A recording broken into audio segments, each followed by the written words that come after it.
Христианские притчи. Наследие святых отцов.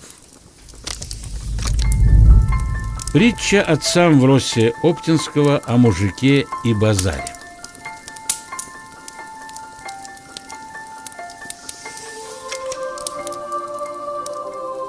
Преподобный Амвросий Оптинский любил рассказывать такую притчу.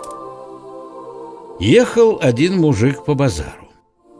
Вдруг толпы народа, говор, шум, толчая. А он по сторонам не смотрит, только потихоньку подгоняет свою лошадку. Но. Так помаленьку и проехал через всю базарную площадь. Так и ты делай.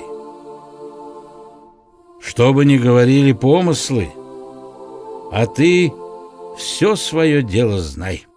Молись и двигайся вперед.